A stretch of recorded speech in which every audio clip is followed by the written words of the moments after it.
ചികിത്സയ്ക്കായി സർക്കാർ ആശുപത്രികളെ ആശ്രയിക്കുന്നവരുടെ എണ്ണത്തിൽ ഗണ്യമായ വർധനവാണ് ഈ കാലഘട്ടത്തിൽ ഉണ്ടായിരിക്കുന്നത്.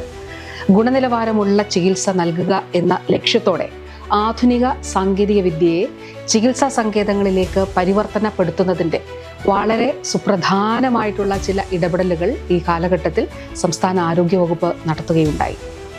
സംസ്ഥാനത്ത് ആദ്യമായി, ഒരുപക്ഷെ രാജ്യത്ത് തന്നെ ആദ്യമായി, റോബോട്ടിക് സൊല്യൂഷൻസിലൂടെ ആർട്ടിഫിഷ്യൽ ഇൻ്റലിജൻസ് ഉപയോഗിച്ച് ആളുകളുടെ ചലനശേഷി വീണ്ടെടുക്കുന്നതിന് വേണ്ടിയിട്ടുള്ള G-Gator സംസ്ഥാനത്ത് തിരുവനന്തപുരത്ത് ജനറൽ ആശുപത്രിയിൽ സ്ഥാപിച്ചു.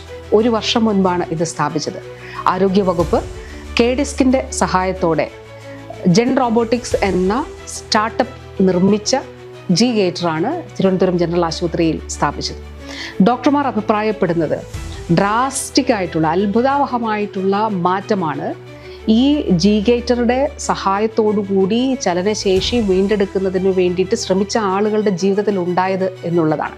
ഇതുവരെ 850ഓളം സെഷനുകൾ ഈ G-Gatorൽ നടത്തിയിട്ടുണ്ട്.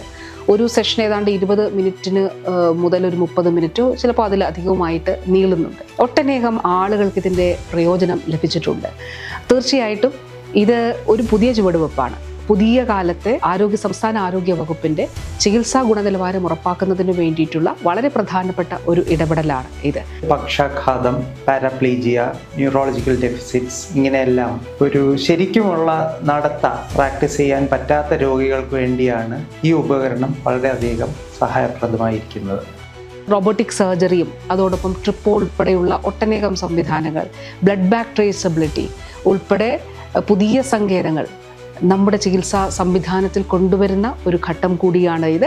G-Gatorൻ്റെ ഒരു ഫലപ്രാപ്തി വലിയ ആത്മവിശ്വാസമാണ് ആരോഗ്യ വകുപ്പിൽ ഉണ്ടാക്കിയിരിക്കുന്നത്.